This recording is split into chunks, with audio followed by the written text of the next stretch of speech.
Now, the United Nations says Myanmar's army has carried out coordinated attacks to prevent Rohingya Muslims from returning to their homes.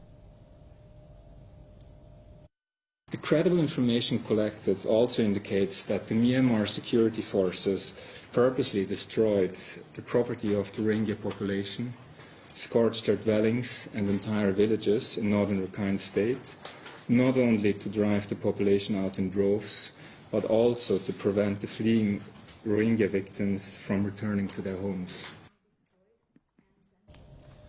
Official added that Myanmar army stages, quote, brutal systematic attacks against the Rohingya. He also rejected Myanmar's claim that the violent crackdown is in response to Rohingya militant attacks. He said the army's, quote, clearance operations began before the attacks hit the region on August 25th. UN has described the violence as a textbook example of ethnic cleansing.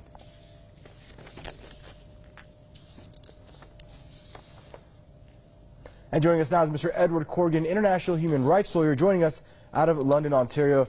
Hello, sir. Thanks for joining us back on the program. So we've spoken before about this. If this is textbook ethnic cleansing, why aren't we seeing textbook action as far as sanctions and some kind of military intrusion or involvement to stop the Burmese government? Well, I think that's part of the problem. We're not really seeing this as action coming from the Burmese government or the government of Myanmar. What we're seeing is the military pursuing objectives to basically enrich themselves and sustain their own power. The military has 25% of the seats in the Myanmar legislature.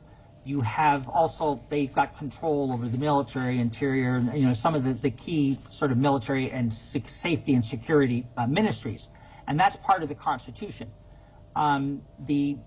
The president, or the person who's supposedly in charge, Suu Kyi, she sort of is the political figurehead, but she doesn't have control. And there's a lot of opposition, and the army's been successful in mobilizing the Burmese or the Myanmar population against this so-called Islamic threat. Muslims only make up 4% of Myanmar's population. But the army is ethnically cleansing, destroying the properties, seizing the properties, and then what they're doing, they're selling this to multinational corporations to enrich themselves. And by making the Muslims the scapegoat with Islamophobia and stuff like that, they are enhancing their legitimacy within certain segments of the population itself.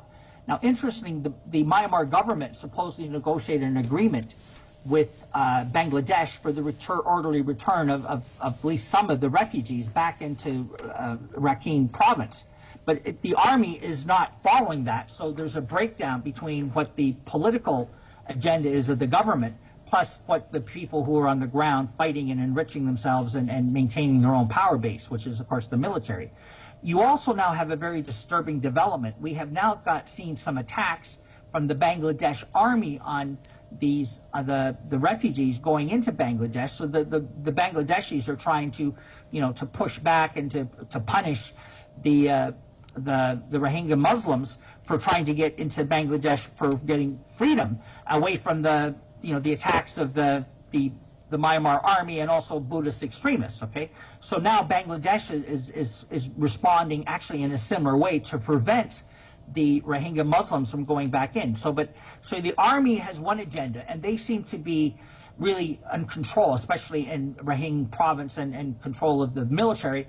And the government may be trying to work out some sort of a solution, but it's not being translated into the military, which has the real power in Myanmar. So this is the difficulty. Okay, now the United States and Britain have actually imposed arms embargo for sale of arms to Myanmar, but the Israelis are providing ample arms, and other, the fact that Britain and the United States hasn't taken stronger action is that a lot of their multinational corporations are profiting from this. They're getting access to territory that is resource rich and getting it, through the military, but not dealing with the local population. So it's in that sense, it's a very complex matter, and it's getting worse and worse. And the United Nations has not been able to solve the problem, even though they're making some steps towards that. Ultimately, I think it hasn't gone to the Security Council because I think they expect that the British and the Americans would veto any motion, but that would expose the British and the Americans for what they are, to be greedy people that just want to rape the resources of a country and don't really care about the indigenous population, which is basically how they operated around the world in many cases, unless you've got a strong government that's willing to protect its people. But they don't have that in Myanmar. But at least if they were to bring forward, and it would force the British and Americans to veto a resolution, it would sort of rip off the cover that, oh, we're concerned about this, we're going to stop it. But they, other than themselves saying that they're not going to sell arms to Myanmar, they're not taking any other strong concrete action. And of course, there's a huge humanitarian crisis. There's now fear of cholera breaking out in the area. They talk about $75 million desperately needed for food. And of course, Bangladesh is a very poor country. They're one of the poorest countries in the world. They don't have the resources or the infrastructure to support this problem. And quite frankly, the Indians and other countries, they don't want these refugees either. So there's, people have read that people say that the Rohingya Muslims in Myanmar, are totally friendless. Okay, which there are some countries like Malaysia, Iran, other Turkey that have taken some steps and have put some money, but it's not enough. And the core problem is really the political problem with the army trying to maintain its power and its legitimacy, and the struggle with the democratic movement. I think Suu Kyi probably would want to solve this. It certainly is a great embarrassment. People are removing awards that she's got. I think Oxford University is removing an award, and they're threatening to revoke her Peace Prize. So all of these problems are there, so it is complex. Let's continue this some other time. We're all out of time. I want to thank you for joining us and your valuable input one more time. Mr. Edward Corrigan joining us out of London, Ontario, Canada, international human rights lawyer.